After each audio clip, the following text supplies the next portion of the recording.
রাত 10টা 10 মিনিটে গণনা শুরু হয়েছে আনুষ্ঠানিকভাবে। এখন বাজে রাত 1টা। এই 3 ঘন্টায় গণনা করা হয়েছে 3টি হল সংসদ নির্বাচনের ভোট, অর্থাৎ টোটাল হল আছে 21টি। তার মানে আমরা যদি ধরি যে শুধু হল সংসদ নির্বাচনে যে ভোট সেটি গণনা করতে 21 ঘন্টা লাগবে, পাশাপাশি জাকসুর যে ভোট ফল গণনা সেটিতেও এর চেয়ে আরও অনেক বেশি সময় লাগবে। ফলে আসলে কখন ফল গণনা শেষ হবে সেটি আসলে অনেক বড় একটি প্রশ্ন।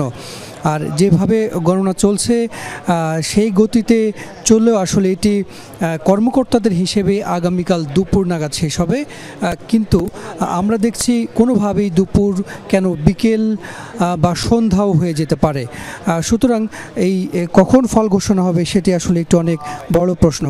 এ পর্যন্ত 3টি হলের ফল ঘোষণা করা হয়েছে, ফল গণনা করা হয়েছে হল সংসদ নির্বাচনের। একটি হচ্ছে মীর মোশাররফ হোসেন হল, জাহানারা ইমাম এবং কবি নজরুল ইসলাম। এই মুহূর্তে চলছে জামাল উদ্দিন হলের হল সংসদ নির্বাচনের যে ভোটের ফল সেটি আসলে গণনা চলছে। শুরুর দিকে একটি টেবিলে ফল গণনা শুরু হয়েছিল, এখন সেটি 3টি টেবিলে গড়িয়েছে, পরে আরও একটি বাড়ানো হয়েছে, অর্থাৎ 4টি টেবিলে এখন ফল গণনা চলছে। এরই মধ্যে একটু পরপরে এখানে জানানো হচ্ছে যে কোন হলের এখন ফল গণনা চলছে। তবে যেভাবে গণনা চলছে সেটি অ্যানালগ পদ্ধতিতে। আমরা জানি যে এই ভোট শুরু হয়েছিল ওএমআর পদ্ধতিতে, পরবর্তীতে সকাল 11টায় সেটি নিয়ে অভিযোগ উঠবার পরে সেটি পরিবর্তন হয়ে অ্যানালগ পদ্ধতিতেই ভোট দেওয়া হয়েছে এবং একই পদ্ধতিতে সেটি আসলে গণনাও চলছে। আমরা দেখছি বাইরে এখন যেখানে এই ফল গণনা চলছে তার বাইরে শিক্ষার্থীরা অপেক্ষা করছেন, যারা প্রার্থী আছেন তারা অপেক্ষা করছেন এবং বাইরেও একটি উৎসবমুখর পরিবেশ, কিন্তু সেটি কতক্ষণ থাকবে সেটি একটি প্রশ্ন। কারণ যারা ভোট দিয়েছেন তারা সকালে ভোট কেন্দ্রে গেছেন কিংবা পুরো দিন তারা ক্যাম্পাসে থেকেছেন, প্রার্থীদেরও একই অবস্থা এবং যারা ভোট গণনা করছেন তাদেরও কিন্তু একই অবস্থা। তারা ভোরে এই প্রক্রিয়ার সঙ্গে যুক্ত হয়েছেন এখন রাত 1টা বাজে। ফলে তারা কতক্ষণ এটি কন্টিনিউ করতে পারবেন সেটি একটি বড় প্রশ্ন। হয়তো আগামীকাল আবার নতুন যারা গণনায় যুক্ত আছেন নতুন লোকবল কিংবা নতুন ব্যক্তিদের সেখানে যুক্ত করতে হতে পারে। সব মিলিয়ে আজকের যে জাকসু নির্বাচন যেটি হয়ে গেল, নানা বিতর্ক, অব্যবস্থাপনার অভিযোগ এবং নানা অভিযোগের মধ্য দিয়ে এটি আসলে শেষ হয়েছে। সকাল 9টায় ভোটগ্রহণ শুরু হয়েছিল, বিকেল 5টায় শেষ হয়েছে এবং আমরা দেখেছি যে বিকেল 5টার পরে অনেকগুলো হলে ভোটারের উপস্থিতি ছিল, ফলে সেটি চালু রাখতে হয়েছে। কবি নজরুল ইসলাম হলে 7টা 10 মিনিট পর্যন্ত ভোট নেওয়া হয়েছে। এরপরে মূলত ব্যালটগুলো সেখানে আসতে থাকে এবং অন্যান্য হল থেকে এরই মধ্যেই 21টি হল থেকে 20টি হল থেকে ব্যালটগুলো এখানে এনে জমা করা হয়। তবে সব মিলিয়ে যেটি প্রার্থী এবং ভোটার সবাই যে জিনিসটি বলছেন যে ব্যবস্থাপনায় খানিকটা ত্রুটি ছিল, আর শিক্ষার্থীরা বলছেন যে ভোট কারচুপি কিংবা এই বিষয়গুলো নিয়ে তাদের মধ্যে মিশ্র প্রতিক্রিয়া এবং বেশিরভাগ শিক্ষার্থী বলছেন যে কারচুপির বিষয়টি তারা আসলে মানছেন না কিংবা তারা এটি বিশ্বাস করেন না। কারণ সেখানে সিসিটিভির ক্যামেরা ছিল, বাইরে বড় মনিটরে ক্যাম্পাসের বিভিন্ন জায়গায় মনিটর বসিয়ে সেটি দেখানো হয়েছে।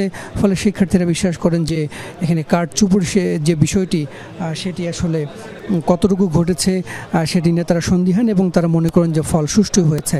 আমরা দেখছি যে এই সিনেট ভবনের বাইরে অন্যান্য ভোট যারা বর্জন করেনি, অর্থাৎ 4টি প্যানেল, তারা এখানে এসে উপস্থিত হয়েছেন এবং তারা নানান গান, স্লোগান কিংবা নানান সাংস্কৃতিক কর্মকাণ্ডের মধ্য দিয়ে তারা যারা তাদের ভোটার আছেন তাদেরকে নিয়ে সেখানে তারা অবস্থান করছেন।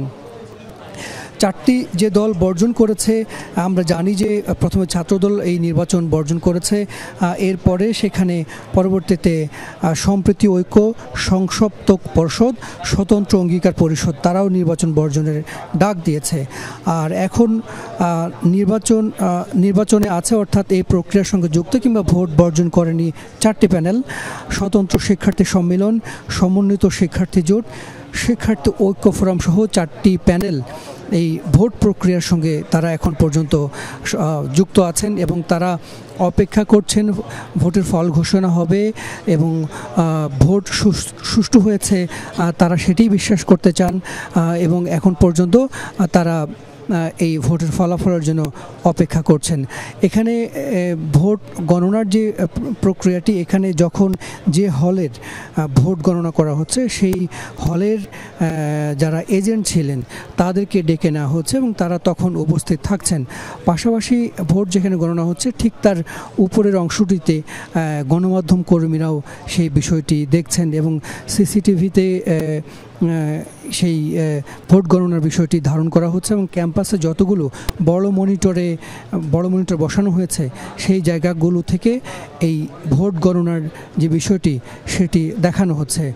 নির্বাচন কমিশনের দায়িত্বে যারা আছেন বা নির্বাচন কমিশন কার্যালয় থেকে বলা হচ্ছে যে ভোট পরিপূর্ণ সুষ্ঠু হয়েছে এবং তারা যতখানি সম্ভব স্বচ্ছতা বজায় রাখার চেষ্টা করেছেন এবং তাদের জায়গা থেকে তারা চেষ্টা করেছেন একটি সুন্দর ভোট আয়োজনের। কিন্তু ভোট গণনার বিষয়টি নিয়ে যে দীর্ঘসূত্রতা তৈরি হয়েছে সেটি আসলে বলা যায় যে অনাকাঙ্ক্ষিত, কারণ এর আগে OMR পদ্ধতিতে ভোট গণনার তাদের প্রস্তুতি ছিল। সেটি যখন অ্যানালগ পদ্ধতি কিংবা হাতে গোনার বিষয়টি যখন শুরু হয়েছে সেটি আসলে তাতে দীর্ঘ সময় লাগছে, সেটি একটি বিড়ম্বনা তৈরি করেছে সবার মধ্যেই। আর 21টি হলে আমরা জানি যে ভোটারের সংখ্যা 11,000-এর বেশি। এর মধ্যে প্রায় 68% ভোটার তাদের ভোটাধিকার প্রয়োগ করেছেন, তারা ভোট দিয়েছেন, অর্থাৎ 8,000 শিক্ষার্থী তারা ভোট দিয়েছেন। সেখান থেকেই মূলত সেই ভোটগুলো মূলত গণনা শুরু হয়েছে। একজন শিক্ষার্থী হল সংসদ নির্বাচনের জন্য 2টি ফর্ম এবং জাকসুর যে নির্বাচন সেটির জন্য 3টি ফর্ম পূরণ করতে হয়েছে, অর্থাৎ সব মিলিয়ে 5টি ফর্মে তাদেরকে 40টি ভোট দিতে হয়েছে। এখন যে গণনা চলছে সেই গণনায়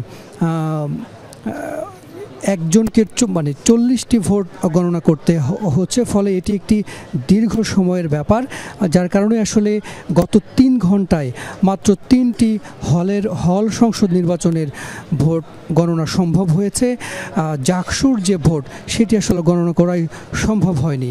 তো সব মিলিয়ে আমরা দেখছি যে এই জাকসু নির্বাচনের ফলাফল আগামীকাল বিকেল বা সন্ধ্যা নাগাদ হয়তো জানা যাবে, সে পর্যন্ত আসলে অপেক্ষা করতে হবে। তিতুমির। অসংখ্য ধন্যবাদ হাসান মেজবা। জাহাঙ্গীরনগর বিশ্ববিদ্যালয়ের সিনেট ভবন থেকে জানাচ্ছিলেন আমাদের সেখানকার জাকসু নির্বাচনের ভোট গণনার সবশেষ খবর।